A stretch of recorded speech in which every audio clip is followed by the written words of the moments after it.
We arrived to downtown Salt Lake City right around 4:50, whereupon everything closed. It's Saturday. And it's also 101 degrees. So walking around and admiring the outdoor architecture is painful. So instead we came inside, and here we are at a mall. What the heck, you're on a vacation? Go to a mall. Well, I have to say, this is a pretty nice mall.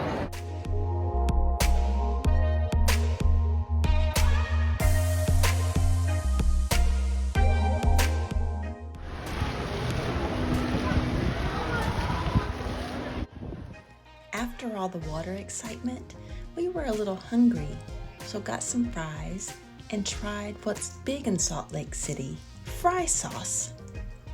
There's the Great Salt Lake. Yeah, if you don't see any water, it's kind of all evaporated. They've been in the midst of a several year-long drought now. We're heading to Antelope Island, and it's a little disappointing. There's more of the Great Salt Lake, also evaporated. Well, it is nice and white.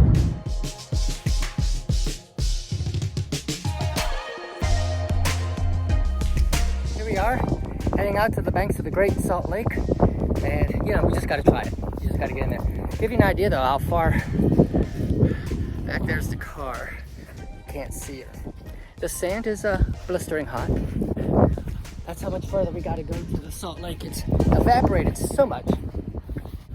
Temperature before we got out of the car was 100 degrees. There's a wind blowing, kind of like when you open your convection oven and it's still blowing the heat. There's Wendy trudging on ahead. We still have a 1/10 of a mile to get to the actual water. By the way, it's getting a strong smell of dead right now. Not a pleasant smell at all. Very much a smell of like dead fish.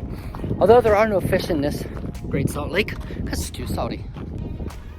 So what kind of stuff is in the water? Well, there's no fish.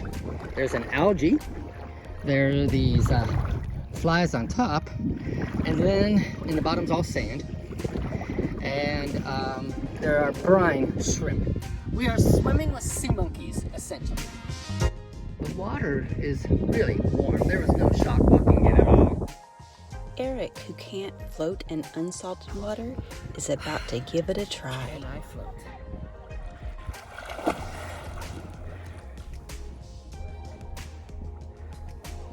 I'm floating!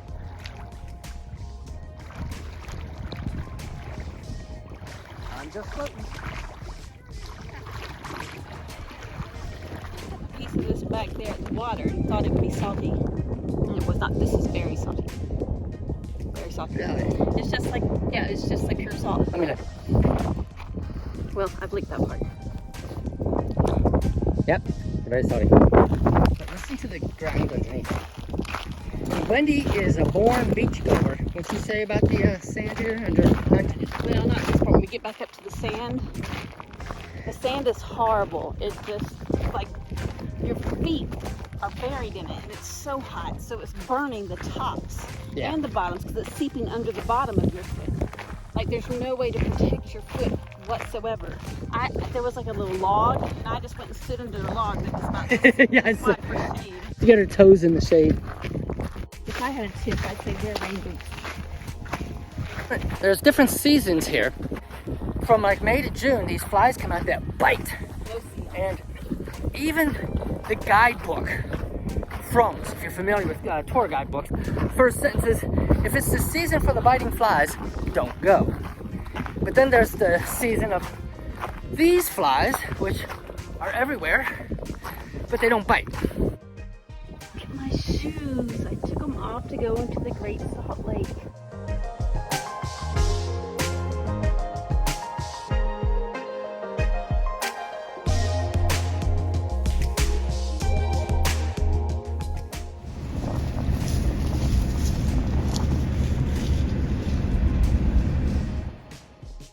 Since all of the buildings were closed during our visit, except for the conference center, these sister missionaries took us on a tour of the grounds.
blue beak.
Southern ground hornbills are supposed to be entertaining us, but it turns out Eric is entertaining them.